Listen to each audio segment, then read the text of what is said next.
What's up, everybody? Welcome to the training. If you're a first responder, don't go anywhere because Coach Mike and I are going to go through really the most effective training styles for you, for your duty, your career, whatever you do, firefighter, cop, border patrol. Even if you're in the medical field, right, there is a certain type of training that might be more beneficial. And what you're going to notice in this training is you might be doing some of it, but there's probably some big components you are missing. And I apologize if I look like I got punched in the face. This is just me being tired. And that's what happens when you have a 3-month-old baby. And, it's a little bit crazy.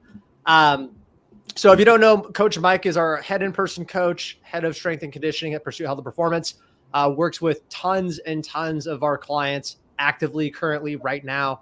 A lot of law enforcement, a lot of fire primarily, right? Feels like now. Yeah, a lot. Military.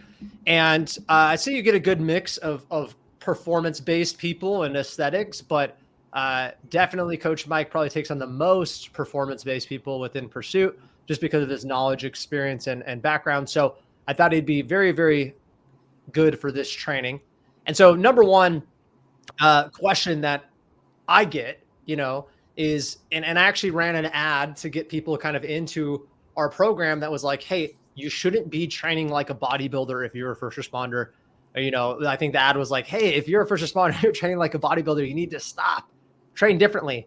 Touch on that a little bit. Like, why do you feel that the first responder tactical fitness community should be training differently? Yeah, so you touched upon bodybuilding, and people assume that muscle equals strength, and absolutely you need muscle mass in order to be strong. Sure. If you have two twins and one of them's got 50 pounds more muscle, he's probably going to put up more weight. But with that being said, bodybuilders are training. It's a sport like anything else, and their sport is for a look and to achieve a certain look. So a lot of their volume and a lot of their training is based around aesthetics and just the look versus performance. So they all overlap. My first responders do incorporate bodybuilding training just very specifically in the areas that they're lacking the most. So it's a little bit more of an intelligent approach when it comes to bodybuilding, as opposed to just, hey, today's chest day just because. Yeah. So it is an aspect of their training. It is definitely a part of their training, but they are not bodybuilders, so they should not train 100% like a bodybuilder. Yeah. And I was going to ask you a question, but I'll do question/statement. I know there's going to be people that sit there and say, yeah, but I don't train like a bodybuilder. Oh, you probably do. Like, I know you don't consider yourself a bodybuilder. That word might even be like, I don't take steroids and I don't like do those things. Mm-hmm. Oh, no. Are you doing like push pull or like, especially muscle groups? Are you doing like chest tries, back buys, legs? Okay. You're probably training like a bodybuilder. It's really body part splits. And I bet you if I went into your program, you're probably doing some like hypertrophy lifting, right? Like 3 to 5 sets, 8 to 12 reps within that, right? That's not bad. I like training like that. I do a little bit different, like functional bodybuilding, which can be really beneficial for like a tactical athlete if done right. I know, Mike, you do a lot of like conjugate style training with your clients. I don't think a lot of people know what conjugate training is, and not that that's the only training you do, but like walk us through that a little bit. It's kind of interesting because technically every person I train is doing some version of conjugate. But when people hear the term conjugate, they assume like West Side barbell powerlifting style conjugate, which is that's kind of a misrepresentation of conjugate.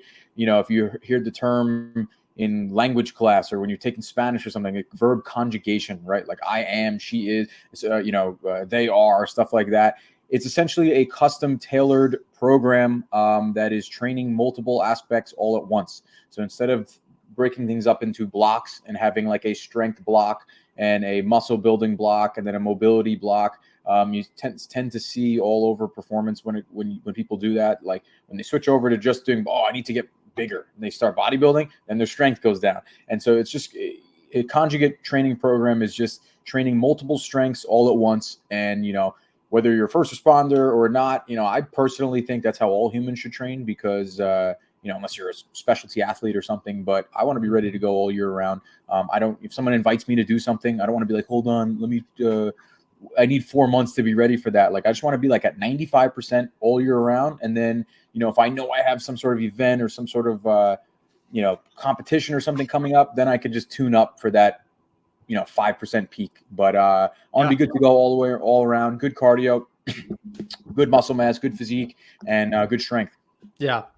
And it's not that, I mean, it's not that you guys absolutely 100% can never do some of that on like a traditional bodybuilding program. So kind of the way that I train when I say functional bodybuilding, you heard me say that earlier, is I say that, but it's probably more conjugate style because I have like, I go in, this generally have most of my workouts in. Right now I'm doing a 6-day split, which I know is a lot. I just like to train, mental health benefit, and just, I do this all day. I sit on my ass. Okay. So that's my physical activity. I don't get a lot of steps. So people are like, oh, you train 6 days a week? Yeah, but I like have a desk job. So I digress. So anyways, I go in, I do a dynamic warm up. I usually do like big compound movements. They're not always like hypertrophy. Sometimes they are like more of a 4 or 5 rep max. I usually don't go probably as heavy as you, but I am working a strength component. And then I do work muscle building, and I also do like end range mobility and flexibility. And then some days I also do cardio, and that is a lot to pack in, but sometimes there's power in less is more. And CrossFit, although I know we both have, we don't hate CrossFit, but there's some gaps. CrossFit does a good job in the fact that they're like few movements, very high intensity. It's probably better than a lot of people that go in the gym. And I see guys that do like chest and triceps, and they're like breaking down this, this muscle, which is great, but their heart rate doesn't go up at all. Their intensity is like kind of probably a little bit lower for most of them. You would probably get more bang for your buck going in and, doing like 2 big compound movements at a high intensity. And I know for you and your clients, right, a lot of like conjugate is like you do either like a 1 or 3 rep max, right? Either like for strength, and then the other days are for speed, right?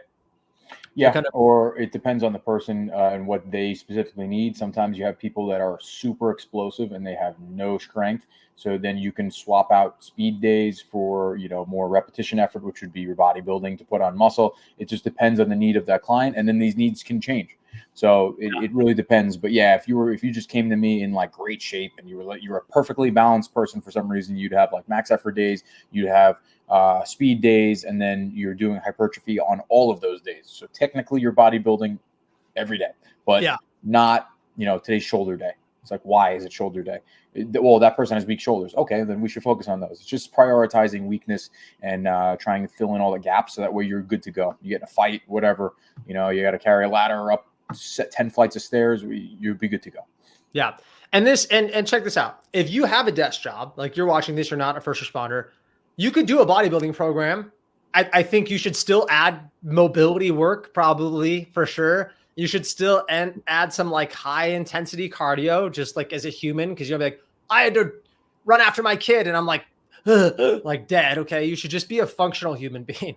But beyond that, like if you are a first responder, you do have a different lifestyle. Like if I was a cop, I'd want to be a unit, bro. Like I would want to be able to be like trained in combat and sprint and run and powerful and agile. Like you need to be a tactical athlete because you might get into some stuff.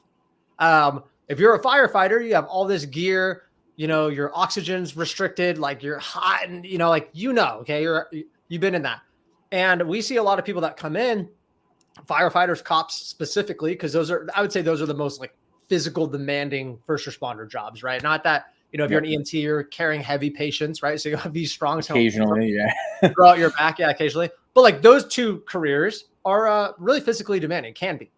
But we see a lot of people that come in and they're really just, I'm like looking at their program they're doing, because if you don't know about the first responder community, a lot of them are actually working out before they come to us, which people are like, oh, I just thought you trained overweight people that weren't doing anything. No, a lot of them were going to the gym. We start dissecting their program. They're just doing like cookie cutter bodybuilding hypertrophy programs, and it will get you so far, but mostly they don't have their nutrition on point. Like that's a big thing, which we help them clean up and dial in, and they see awesome physical results. So yes, they get their one goal of like, I want to look better naked all the time, 100% of the time. But then the other component is they still have to be able to perform. So if you just like reduce your calories and kept doing bodybuilding, you still wouldn't be as explosive. You still wouldn't be as agile. I mean, look at bodybuilding too. Okay.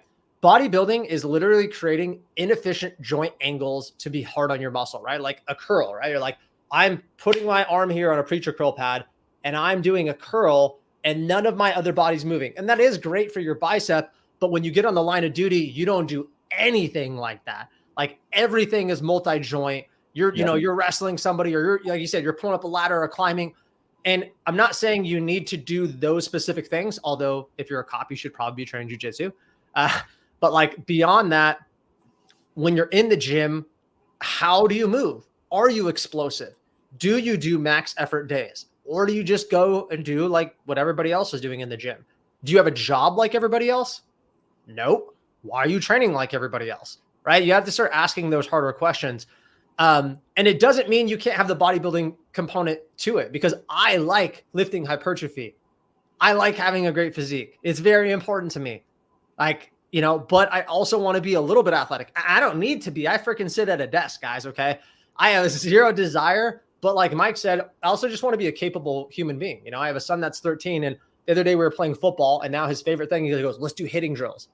Like, he's 13, so he doesn't get hurt. Right? He's like this little Gumby, and he's like charging me as hard as he can, like trying to tackle me. And I think most dads out there are like, oh, I couldn't take that. I'm like, let's go, bro. Like, he's only 13, but he's coming at me as hard as he can. And like, that was something like, I'm glad I trained to be a little bit bulletproof, right?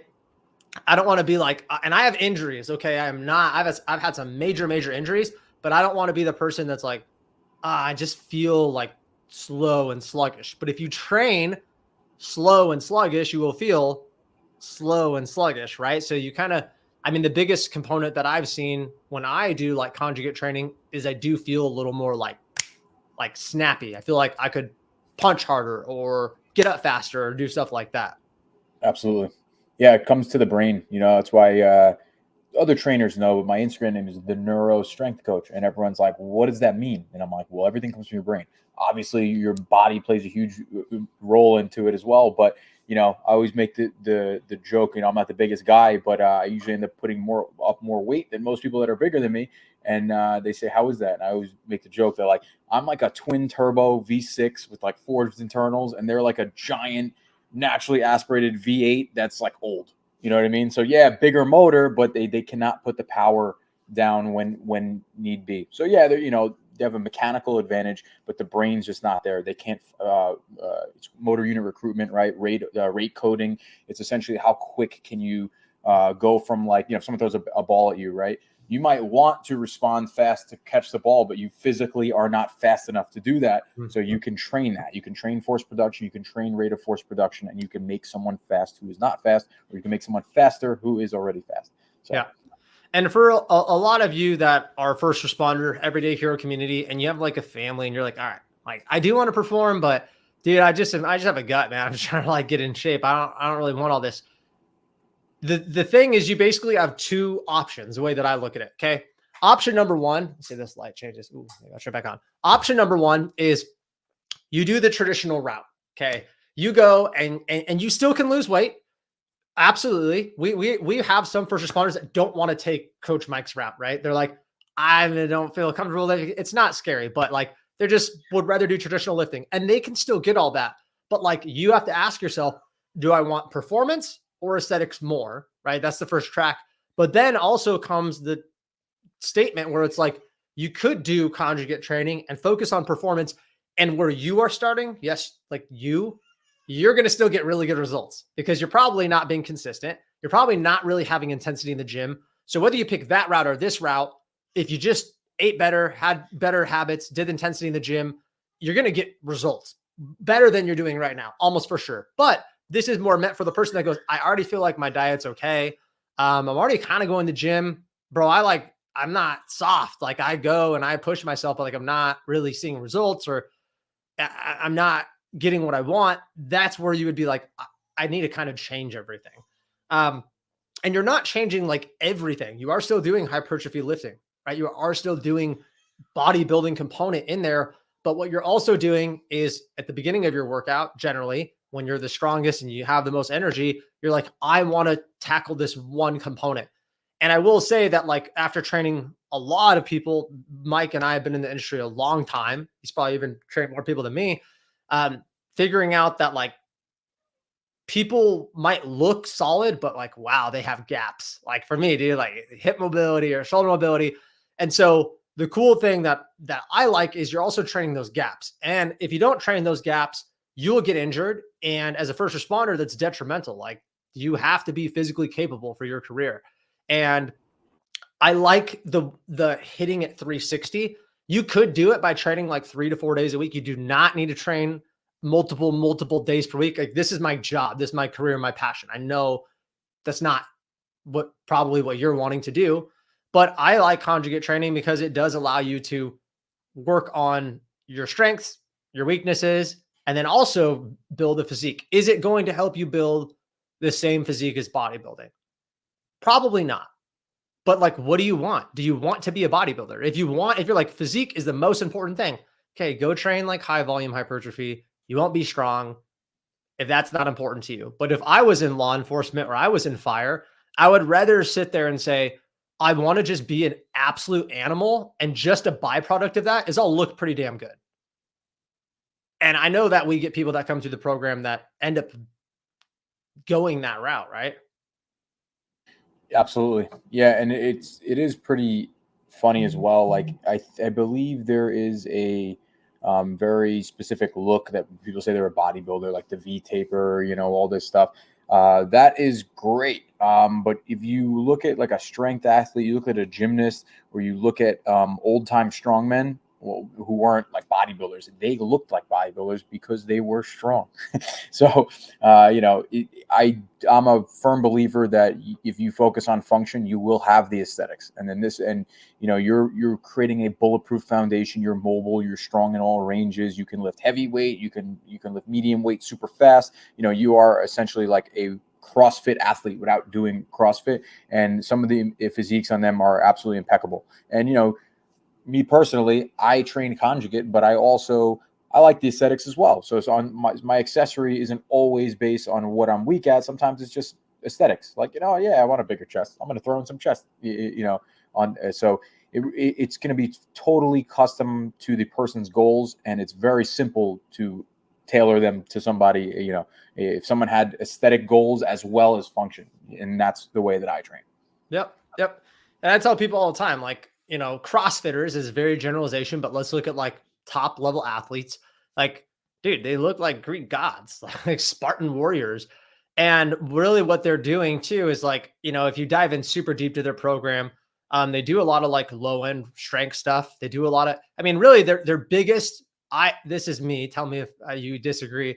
I think their biggest thing that like they have going for them is they usually lift pretty heavy and they lift with high intensity. Like that's number one. And then number two, most of their stuff is actually pretty explosive. Right? Like you don't go to the commercial gym and people are doing cleans and snatches. Although I don't think those are the most bang for your buck movement. They are still becoming very explosive. They're very powerful. They're strong, like they're multifaceted athletes. And then the ones that do a lot of the gymnastics, like I used to follow this guy on Instagram that this guy was just, I feel like he could do anything, like handstand walks and push-ups and pull-ups and strict muscle ups and clean freaking 350 pounds. Like it's just insane. And although I would say if you're a tactical athlete, because I know a lot of them join CrossFit gyms, my only gripe and complaint, or biggest gripe and complaint, is I don't think it's structured enough. That'd be number one. And I think there's a lot of movements that like won't be really beneficial for you. Like I think the clean and the snatch, which are pretty main CrossFit movements, are more risk to like beat up your body and possibly get injured than they are like actual production. You would do better doing like dead ball sandbag tosses, pulling sleds, pushing sleds. Like I go every Saturday to the gym and just push down and back sleds. Like I think that's just more real life thing. Like somebody gets shot and you grab them by their vest and you're dragging them backwards. That's a backwards sled drag right there, right? Or picking somebody up and putting them on your shoulder. Like that is a little more transferability than a snatch. It doesn't mean you can't have like lower body explosive power, but I also see a lot of people that go through, remember, these are kind of desk jockey, or they're like, I'm fit, I'm in law enforcement, zero shoulder mobility, go to a CrossFit gym, try to do a snatch, which you have to have a lot of upper body mobility, end up tearing a rotator cuff. And then it's just this like huge snowball effect. Like, why are we doing a snatch? Well, they told me to do a snatch. No, but why? Because my coach told me to. No, why? I don't know exactly. Right. Yeah. When in real life, like obviously a single kettlebell snatch is a different ball game, but we're talking about like a barbell snatch. When would you ever lift something up and then lower your body at the same time? You would clean and press, you know what I mean? But it's a sport movement, and it is very artificial. And I just don't think obviously if you can do them and not get injured, have fun, you enjoy that, that's your sport, that's great. But it doesn't translate to real life as much. I'd rather get someone's muscle clean to go up versus their power snatch or their hang snatch or something like that.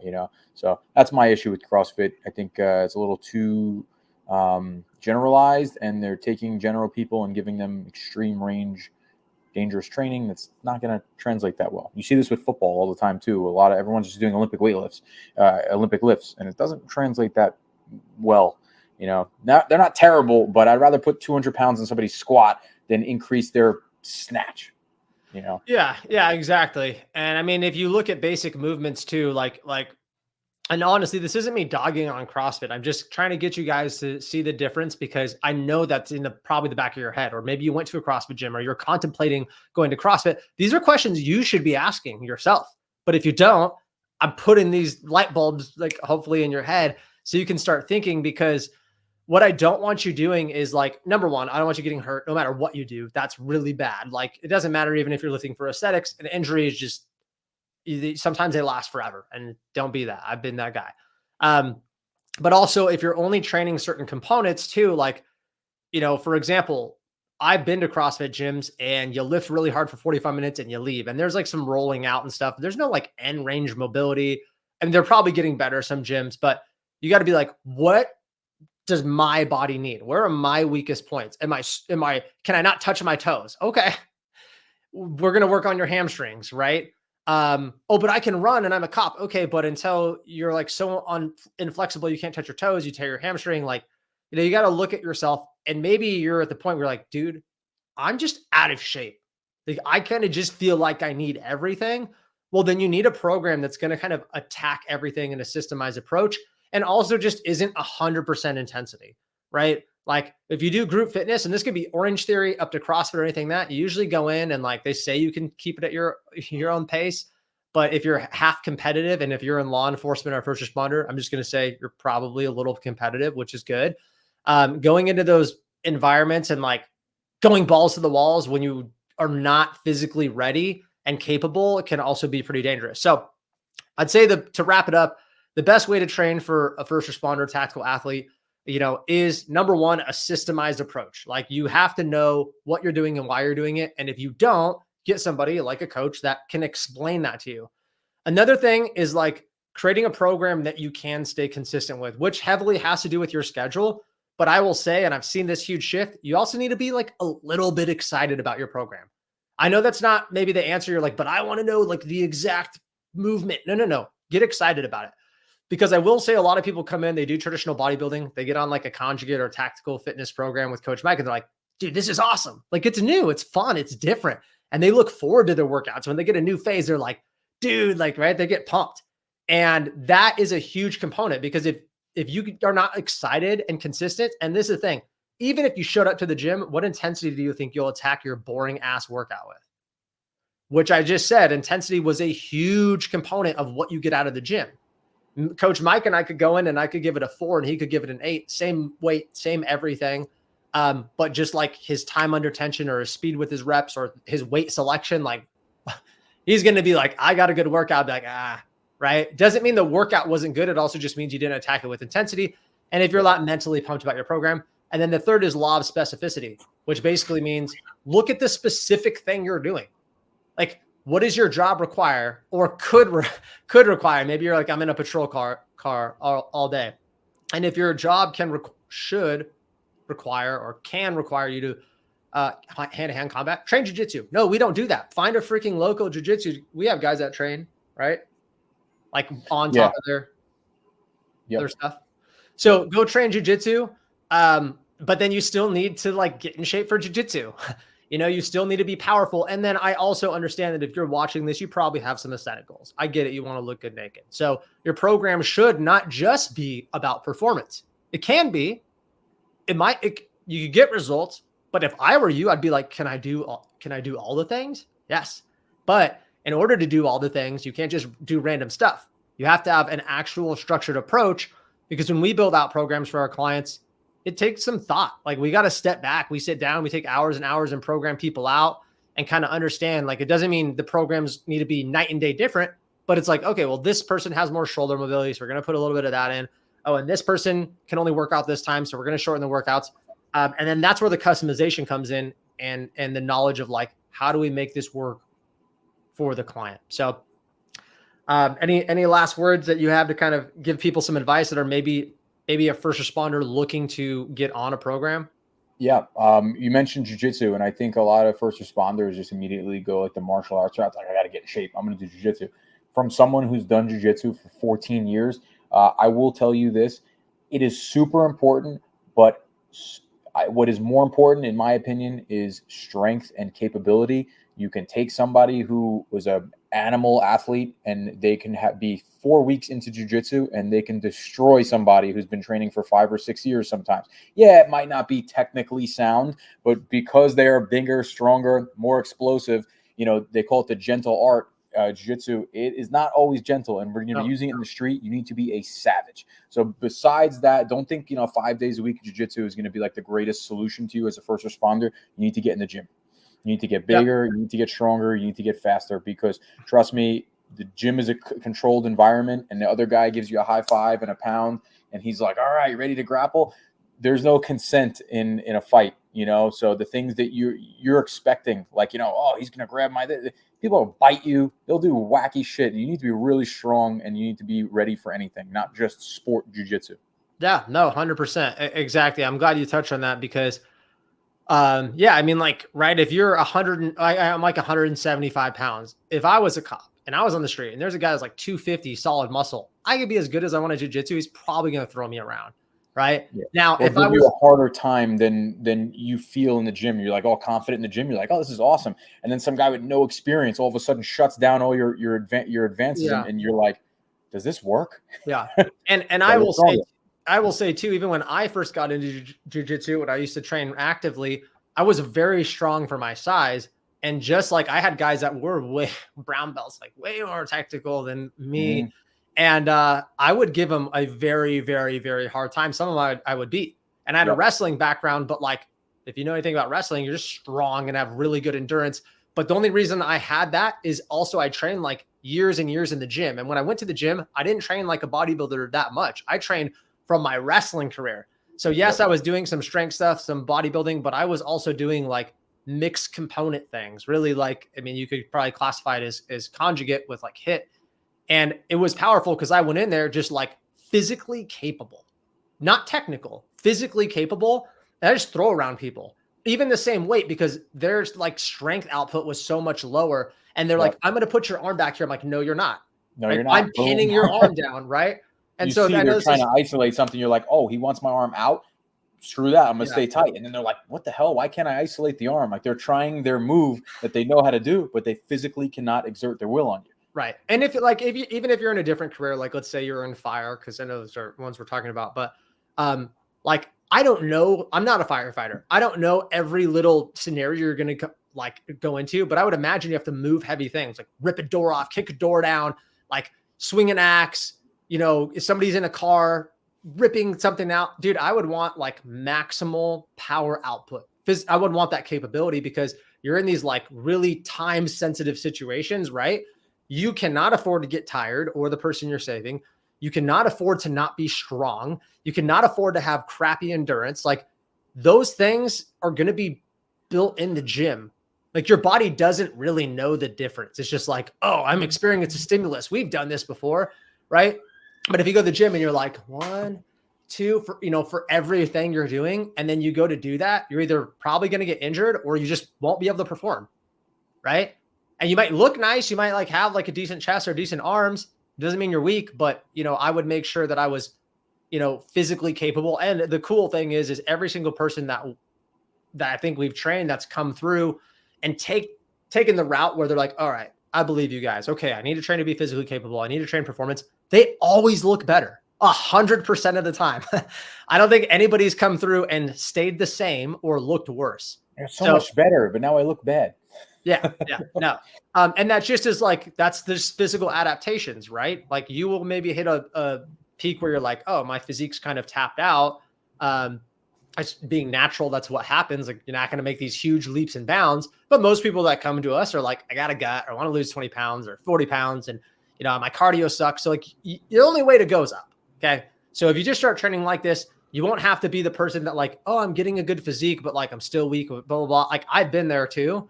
And probably like a year ago, I switched my training a lot more to like getting away from bodybuilding and like going into this route. But, you know, that's a whole different story because I also have, you know, years and years and years of like athletics and training in the gym.